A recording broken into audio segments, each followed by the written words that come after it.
Okay, magandang umaga po sa ating lahat para po sa ating Bible knowledge of the day. Proverbs chapter 15 verse 17, better is a dinner of herbs where love is than a stalled ox and hatred therewith. Okay, so yan po ang pamagat natin. Better is a dinner of herbs where love is. Yung better po dyan ay good or well. Okay, so ito ay good. Sabi niya, kahit ang dinner mo lang ay herbs. Yung dinner po ay food, of course. Yung herbs dyan ay vegetable, green herbs. Ano po yan? So, mga literal na ano po, na words na ginamit ni Hari Solomon po dito. Sabi niya, better is a dinner of herbs where love is. Na may pag-ibig naman kahit mga gulay-gulay lang ang kinakain mo, mas well na yan, mas good na yan. Dan, sabi niya, may contrasting statement dito, a stalled ox or meat ang ibig sabihin po niyang ox, no? It implies or signifies meat and hatred therewith. Karne nga, pero may away-away naman, may hatred naman, di ba? Meron namang galit sa puso. Kasi kahit anong sarap ng pagkain, kung may galit, hindi yan masarap eh.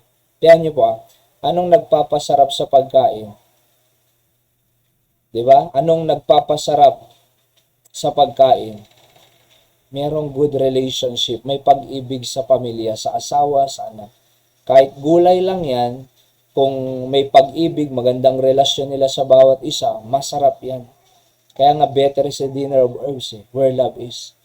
Kaysa naman tingnan nyo, than a stalled ox, meat, karne, lechon belly, crispy pata, lahat nandyan na, kare-kare. Pero may away-away. Sige nga, pagharapin mo nga yung pamilya ng masasarap na pagkain pero magkakagalit, magkakaaway. Walang sarap, walang saya. Di ba?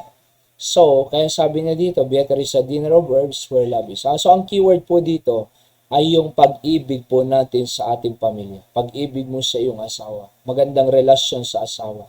Di ba? Siya lang ang mahal mo. Siya lang ang asawa mo, wala nang iba. At may pag-ibig sa mga anak. Nararamdaman nila yan. Di ba? So, yung mga anak, mahalin mo ang magulang mo dahil nagsasakripisyo sa iyo. So, wag maghanap ng pagkain na masasarap na karne or ano pa man, pabili ng pabili. At ang kasiyahan po ng pamilya ay yung mayroong pag-ibig. Kasi kung ang kasiyahan ng pamilya ay pagkain masarap, bihira lang magiging masaya. Bakit? Bihira lang namang pumunta sa McDo or ano. Di ba? So, kung ang nagpapasaya ng pamilya ay yung pagkain, McDo, Jollibee, mall, bihira lang. Kasi bihira lang pumunta naman dyan sa mall. Pero hindi po. Ang nagpapasarap po ng relasyon, ng pagkain sa bahay ay yung magandang relationship because may pag-ibig sa tahanan. Yun po ang kailangan natin.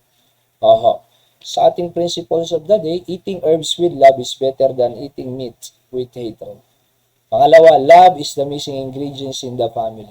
Keep loving rather than hating. There's one of the greatest blessing and treasure that we have is our family. So kaya nga po napakahalaga na mamuhay tayo ng may pag-ibig para sa ating pamilya. Alright, God bless you po. Yan po ang ating Bible knowledge of the day.